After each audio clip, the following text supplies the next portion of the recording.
আজকের বিস্তারিত খবর পড়ছি আমি সৌমেন, আর আপনারা দেখছেন নিউজ বাংলা নজর কাড়া খবর। পাণ্ডবেশ্বরে মহিলা তৃণমূল কংগ্রেসের সাংগঠনিক সভা। শনিবার পাণ্ডবেশ্বরে একটি কমিউনিটি হলে অনুষ্ঠিত হল দুর্গাপুর মহকুমার পশ্চিম বর্ধমান মহিলা তৃণমূল কংগ্রেসের সাংগঠনিক সভা। এই সভায় বিশেষ অতিথি হিসাবে ছিলেন চন্দ্রিমা ভট্টাচার্য, পশ্চিমবঙ্গ সরকার। এছাড়াও ছিলেন সুভদ্রা বাউরি, ছিলেন হরেরাম সিং, রূপেশ যাদব, সুজিত মুখার্জি। সেটা 2021 বাংলার মানুষ সেটা প্রমাণ করে দেবে। আমরা কেন বলছি একথা আত্মবিশ্বাসের সঙ্গে? কারণ আমাদের নেত্রীর নাম মমতা বন্দ্যোপাধ্যায়। আমরা কেন বলছি দৃঢ়তার সঙ্গে এই কথা? কারণ আমাদের নেত্রী একদিনে মমতা বন্দ্যোপাধ্যায় হননি। আমরা কেন বলছি এই কথা? কারণ আমাদের নেত্রী আন্দোলনের মধ্য দিয়ে ধীরে ধীরে ধীরে ধীরে মানুষের আস্থা অর্জন করে তবে আজকে এই জায়গায় এসে 10 বছর এই রাজ্যের সরকারের মাথায় বসে আছে।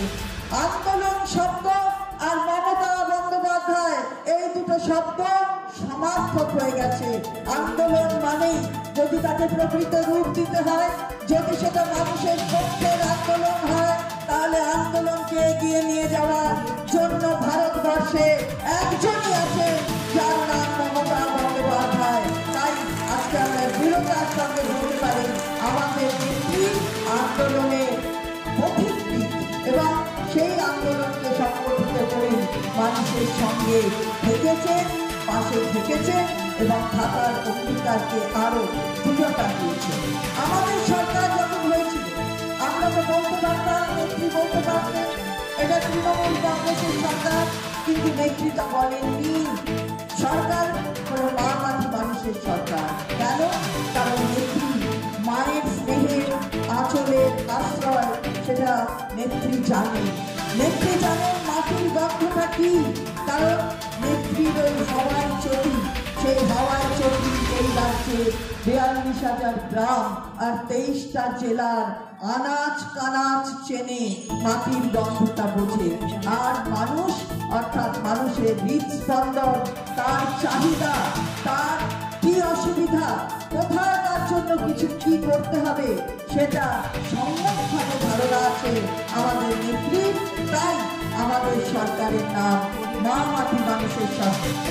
করে একে অপরকে পৃষ্ঠপোষকতার মধ্যে দিয়ে বাঁচিয়ে রাখবার চেষ্টা করছে ওই কংগ্রেস আর সিপিএম নামক রাজনৈতিক দল। তারা কোনোদিনই প্রতিষ্ঠা পাবে না। কারণ তবে মমতা বন্দ্যোপাধ্যায় সংখ্যাটা বেড়ে হয়ে গেল 211। অর্থাৎ 2011-এ আমরা ছিলাম 887 আর 2016-এ আমরা হলাম 211। প্রত্যয়ের সঙ্গে বলতে পারি, বিশ্বাসের সঙ্গে বলতে পারি, দৃঢ়তার সাথে বলতে পারি 2021-এ এই সংখ্যা আরো বৃদ্ধি করে, একটা কমবে না। এই বিষয়ে নিশ্চিত থাকতে পারে সবাই যারা আজকে মমতা বন্দ্যোপাধ্যায়ের দিকে আঙুল তুলছেন। কেন আক্রমণ? কারণ বাংলাটাকে দখল করতে হবে।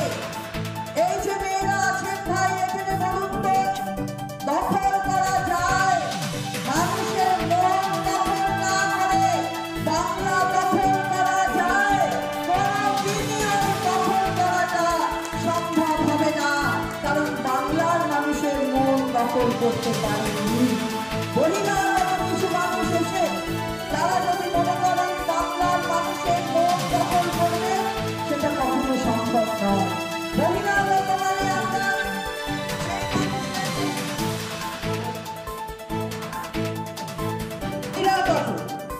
যারা আসছেন 2021-এর নির্বাচনকে কেন্দ্র করে মনে করছে যে বাংলার দখল করে নেবে, সেটা কোনোদিন সম্ভব নয়। কারণ বহিরাগত বলতে আমরা অন্য প্রদেশ থেকে এখানে এসে বাংলার সংস্কৃতি, বাংলার ঐতিহ্যের সঙ্গে নিজেকে মিলিয়ে নিয়ে যারা রয়েছেন বাংলায়, তাদের আমরা বহিরাগত বলছি না।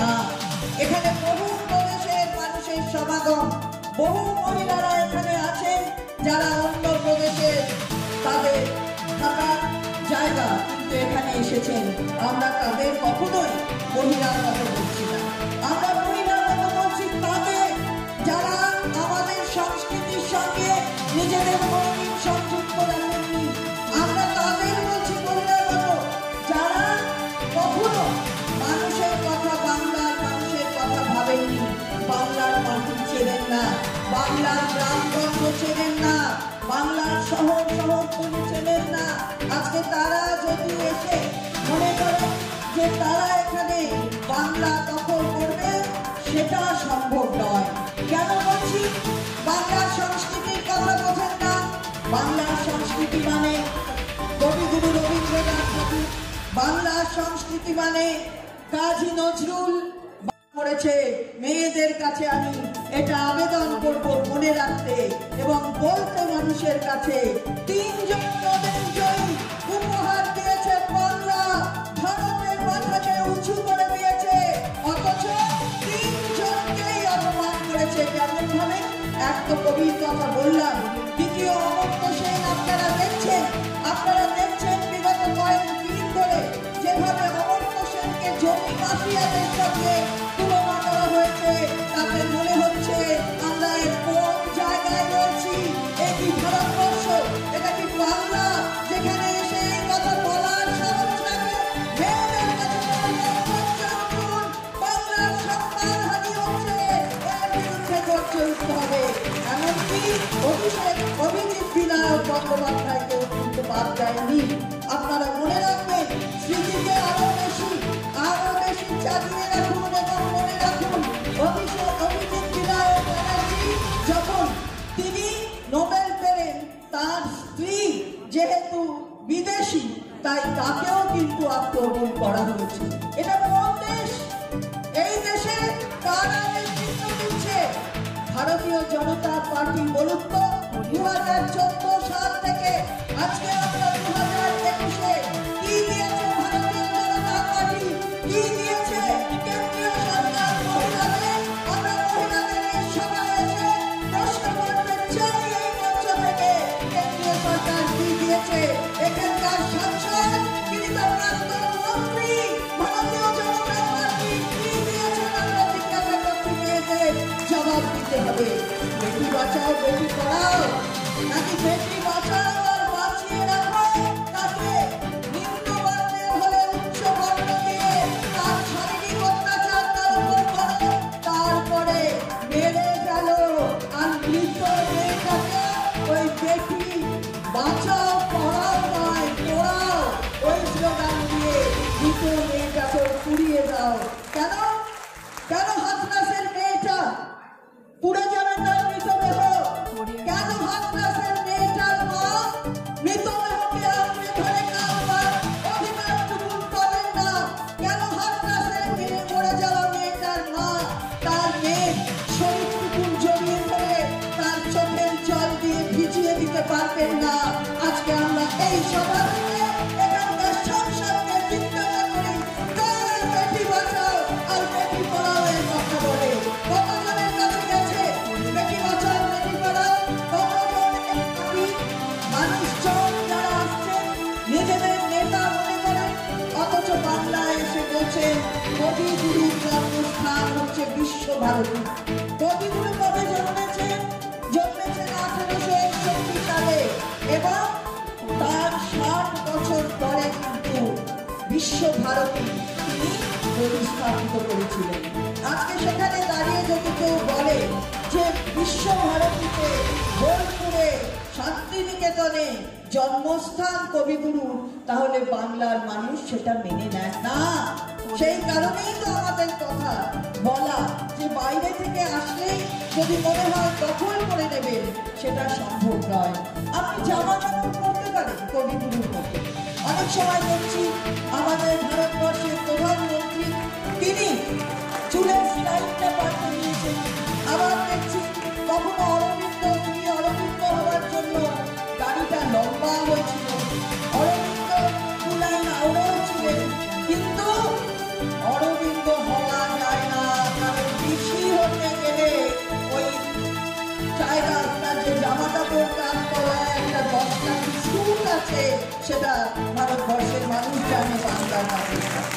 ফলে আজকে দাঁড়িয়ে যদি কবিগুরুর মতন একটা জামা পরেন আর দাড়িটাকে কবি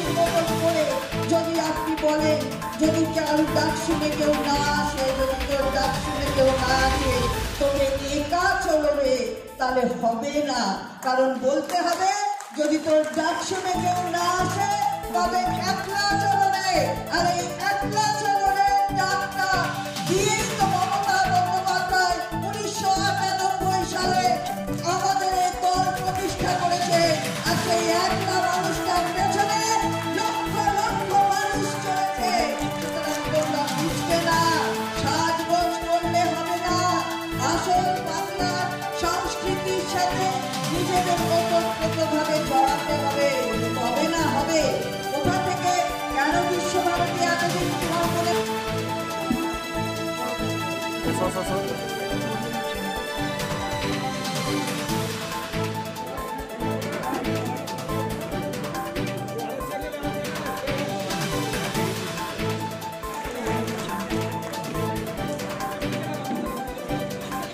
আমাদের রাজ্যের মন্ত্রী এবং রাজ্যমন্ত্রী তৃণমূল কংগ্রেসের সভানেত্রী মাননীয়া চন্দ্রিমা ভট্টাচার্যের মুখে আমরা শুনব। তাই আমরা কোনো শুভ অনুষ্ঠান করার আগে প্রদীপ প্রজ্বলনের মাধ্যমে আমরা অনুষ্ঠান শুরু করি। তাই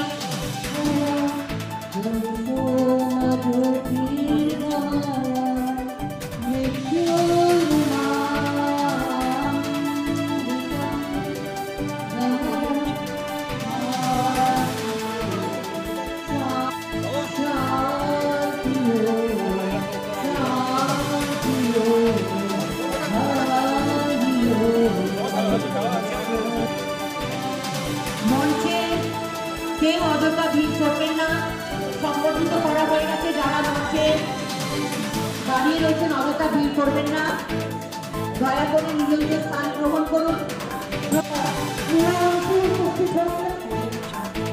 বিভিন্ন প্রমাণগণের নীলাবংশীতে আমাদের বাংলাদেশের ব্লকের প্রেসিডেন্ট নরেন্দ্র চক্রবর্তী এবং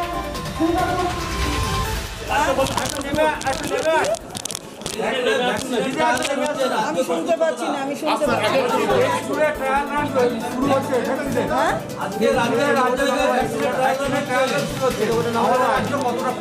এখন সমস্ত জিনিসের জন্যই আমাদের রাজ্য প্রস্তুত আছে, সেটা আগেই বলে দেওয়া। আপনি স্পিচ দেওয়ার সময় বলছিলেন যে বিজেপি ভোটা অস্ত্র নিয়ে রাজনীতি করছে, ভোটা অস্ত্র তো সবই, খালি আপনি হঠাৎ শুভেন্দু অধিকারীকেই বলছেন কেন? কোন অস্ত্রটা ওর শানদার কি করছে সেটা আপনারা বলবেন, ওটা তো আপনারা করছেন। আপনারা বলবেন না, স্থানীয় বিধায়ক তাকে বলা হয়েছে, সে মেসেজও জানিয়ে দিয়েছে আমাদের সভানেত্রী মিনতি হাজরাকে যে তার একটা মিটিং আছে আজকে। তাতে কি গেল এলো? কার্ডে নাম কার রইলো না রইলো তা দিয়ে তৃণমূল কংগ্রেস চলে না। স্থানীয় বিধায়ক নেই, তাতে কি হয়ে গেল?